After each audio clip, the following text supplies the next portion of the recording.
Baik, pemirsa, saya langsung perkenalkan narasumber yang sudah hadir. Ada Pak Putu dan juga Mas Burhan. Selamat malam, Pak Putu, Mas Burhan. Selamat malam, Zilvia. Baik, Pak Putu, saya mulai dari Anda. Akhirnya Pilpres kita itu sampai pada tahap pengundian nomor urut paslon.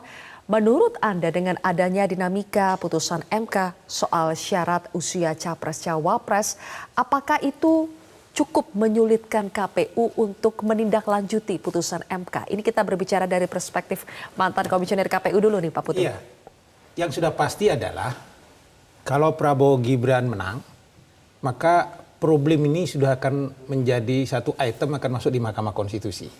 Saya yakin betul itu. Jadi soal keabsahan pasangan calon ini menyangkut syarat-syarat calon dan lain sebagainya sudah akan menjadi pintu masuk untuk digugat di Mahkamah Konstitusi. Karena apa? Sebagaimana perdebatan selama ini, legitimasinya kemudian kan menjadi persoalan ketika Anwar Usman kemudian diberhentikan jabatannya dan dinyatakan melakukan pelanggaran berat. Maka legitimasi itu pasangan Prabowo Gibran ini akan jadi pintu masuk dipersoalkan di Mahkamah Konstitusi. Itu pertama dari sisi hukum. Kemudian dari sisi teknis, problem hukum itu juga relatif punya masalah ketika kita bicara urutan-urutan pendaftaran calon. Ya.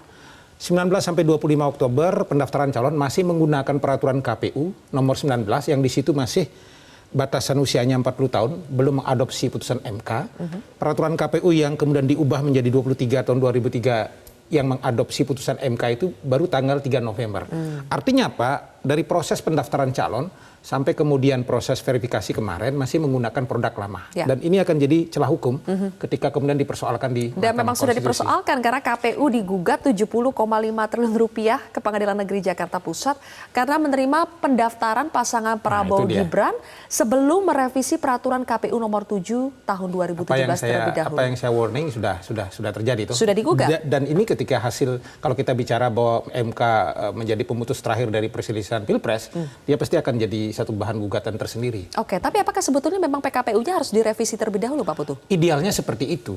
Idealnya seperti itu, putusan MK tidak serta-merta bisa kita laksanakan. Bedanya begini, Mbak.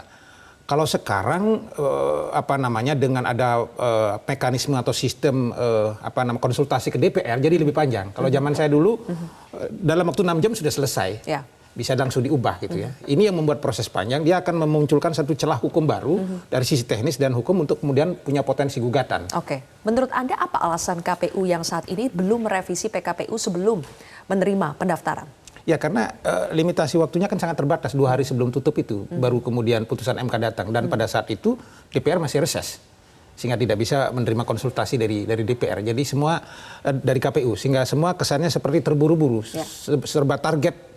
Mohon maaf, KPU juga seperti ditarget harus merevisi itu dengan segera gara-gara putusan MK. Ya. Jadi begitu. Jelajahi cara baru mendapatkan informasi. Download Metro TV Extend sekarang.